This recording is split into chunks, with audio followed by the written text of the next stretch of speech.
亲爱的欧洲朋友们，感谢你们进来电影院，了解台湾不远过去的历史。台湾曾经走过2次大战，日本帝国殖民统治50年。战后经历1947年国民党228屠杀，1949年之后，国民党独裁统治40年。这部电影表达在台湾的东南海上立岛，曾经长时间羁押思想犯数千人。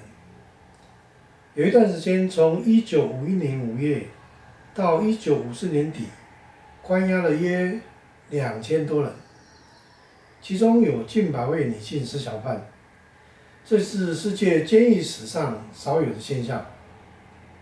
电影以3位女主角为代表的故事，反映当时台湾人和来自中国各地的人们反抗独裁统治压迫的处境。这部电影是由相同名称的女思想犯幸存者受访的口述历史书改编而成。书是于2012年年底由郑南榕纪念馆策划出版的。郑南榕于1984年至1989年出版《周刊》杂志，批评监督政府，他是周刊《自由时代》的负责人。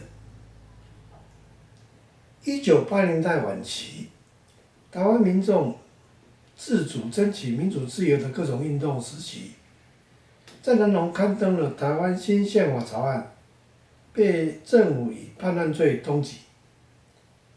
他拒绝被捕，自焚身亡。这个事情影响了台湾的海内外。纪念郑南榕的基金会于他过世后20多年，出版了1950年代初期思想犯的口述历史书。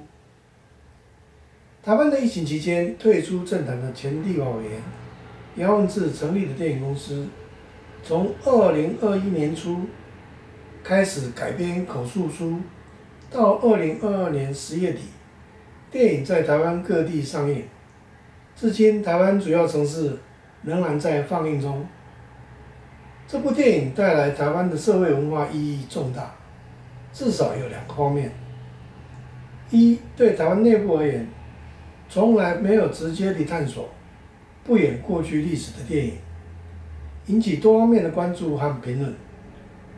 对外而言，台湾因为疫情、乌克兰战争、中国侵略台湾的野心等各种因素，台湾备受国际社会所注目。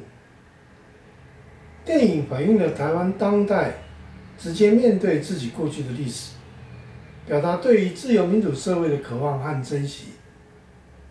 相信对欧洲观众而言，看了电影之后，同理心的心情，有来自欧洲各自争取自由的感受，这是可以理解的历史。电影媒介促成了不同地方对共同价值的理解和珍惜。当代世界的地方和全球议题不断地被讨论。当我们透过共同的媒介，例如电影和文化艺术的展演，能够让不同的人感受世界共同的价值观。谢谢在场的电影导演周导演和刘摄影监督，在荷兰现场和各位面对面继续分享电影。谢谢你们来看电影，也欢迎大家来台湾亲眼见证我们共同的民主价值。感谢你们，感谢大家走进电影院，感谢。